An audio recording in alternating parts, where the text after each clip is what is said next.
Eden, thanks for joining us. Firstly, congratulations on last weekend's win over Belper Town, which saw Runcorn Linnets make history and get through to the second round proper of the FA Trophy. I was just wondering how that game felt for you. Obviously, it looked like you got on the score sheet as well through the socials. So, how did you find last weekend's game? Oh, the game itself was good. Obviously, went down early to a mistake from Tabs, which he can be let off with since he saved us for pretty much every game this season. Obviously 1-0 down, but we're kind of used to that. We've done that a few times to ourselves. Backs against the wall, defending. And we like being the underdogs, and we always are. So obviously, got the equaliser. Went 2-1 for half time. Thought the goal was mine, but no, it was put down as a deflection in the end off Sean, which he was made up about. So I got the assist either way. It doesn't matter. It's all towards the win. And I think personally, it was probably the best game I've played so far. Just being able to express yourself a bit more. And I think that's a credit to Dave, as he brings the best out in pretty much all the players. And, we probably could have won it earlier or scored more goals even there, but we just make it hard for ourselves every single game.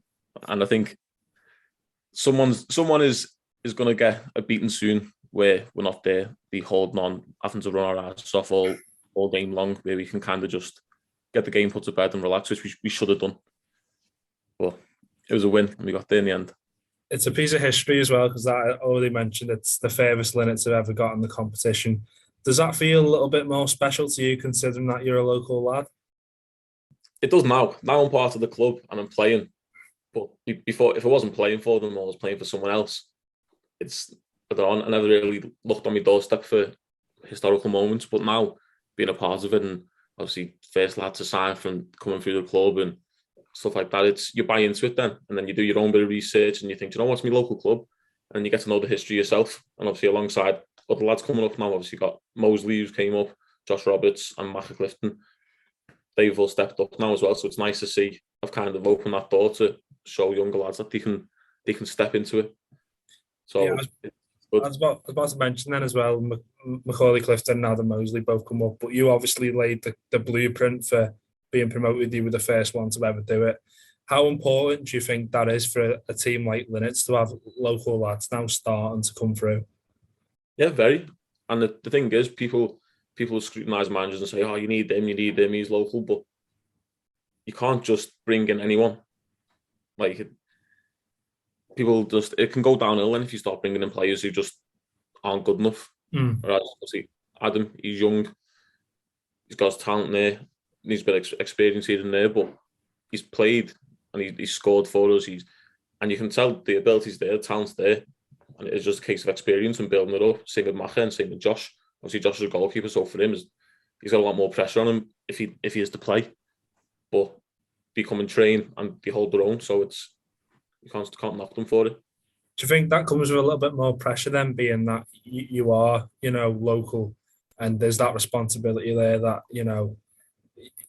the kind of not the town's depending on you, but you take a lot more pride maybe than someone who's not from the area. Yeah, I think that's a big part of it. I don't know whether it is like, I don't think I run harder or want to win more than anyone else because it's my hometown club. But I think for me mentally, it does play a big part. Like, I will run that extra little yard. I will put my body in line a little bit more there. Like, it means a bit more because about the fans, and because people individually who are watching. It means a lot to them. So for some fans, it's their weekend. It's the way we support Liverpool in our spare time. Linnets that's just their bread and butter. So you've got to try and empathise with how they feel and put everything you can on the line, really. This is your second year now with Linnets in the first team. Last season, Callum McIntyre, obviously now at Chester, was the manager. And he obviously went on quite a good run, took him to a playoff final. And there was a lot of questions around when he left. But Dave Wild, he's picked up the mantle as manager. And, you're right up there in the league. You're going the distance in the cups. How well do you think he's done to kind of pick up that mantle and take it even further with Linnets? Very well, because he was scrutinised as soon as he came in, saying, he should be doing this, should be doing that. People questioning the signings and who he's playing in what positions. And obviously after us being there last season, a lot of us are kind of a bit deflated from not winning, and we had a good thing going. So then when Carl left and took players with him, key players to be precise. It was like, you know what, kind of, we get it thrown on us then. And to be fair, this season, a lot of players have stepped up. I've had a lot more game time. So was Dapo. And, you know what, players have now kind of thought, you know what, got confidence. And like I say, Dave, he's came in, he's given all players confidence to go and play how they want. And, you know, but he's trusted me pre-season with me right back, centre mid, left back for 3 games when Shorty was suspended. He's putting trust in all the players. And it's like, yeah, I trust you, go and do a job. As last season, it was a lot more strict and it was a lot more professional. Obviously, Callum was with Chester of the youth and, you know, his leagues above.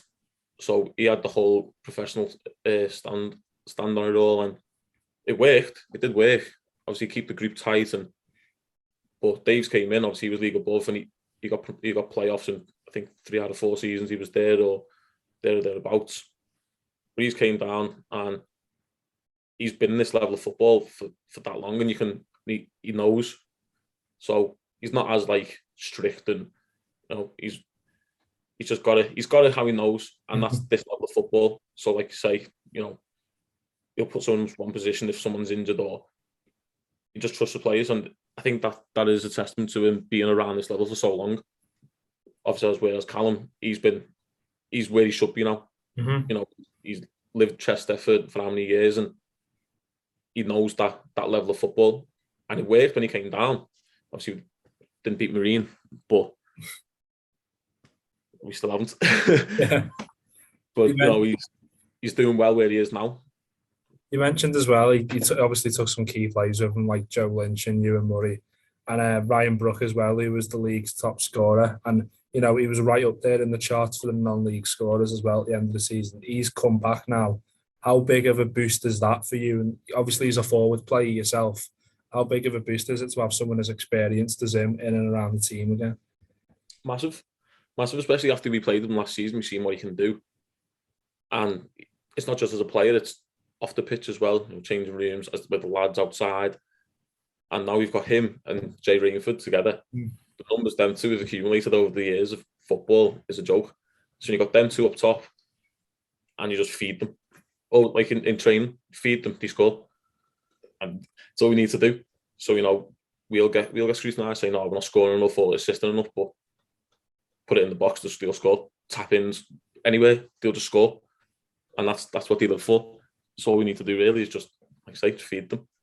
The goals have already shown importance as well, because now you're through to the FA Cup trophy second round, and it's Spennymoor Town as well, who are in the Panorama National League North, which is, you know, it's a very high level. You look at Chester there in that division, a lot of full-time teams, so it's a massive game for you.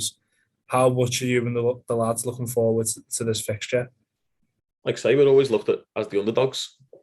So fixed like this, they'll probably be sat there rubbing their hands together, licking their lips, thinking, oh, easy home draw, you'll send them packing. But no, because every time that's happened to us, we've put our backs against the wall and we've stuck through it. And, you know, even if some of the goals have been, like, say, deflection, or we've still found a way. So we looked at that and it's like, trauma, let's go. 3 hours down, 3 hours with wherever it is, with whoever we've got, and just see what happens. But, you know, it's a good pitch. I spoke to a few mates who played against them. They keep the ball well. They're a good passing team. Counter-attack, maybe, or even just get in the faces, and you might think, yeah, they're not going to roll over because we're 2 leagues above. And that's what we do. I'll finish it on this then. You went one extra last week when you beat a team 1 division above in Belper Town. Do you feel like you can do it again and go 1 more division above and beat Spennymoor in the fixture coming up? Yeah, too. I back us to beat anyone really, especially on our day. And with the group we have, we're not just a group of lads with a team. We stick together. We run for each other. We'll do whatever we need to do. And obviously, we get beat fair and square. We get beat, but we best believe we're there till the final whistle in your face. So I think, yeah, and it'd be nice to beat them, get a home draw with someone even higher, and beat them as well.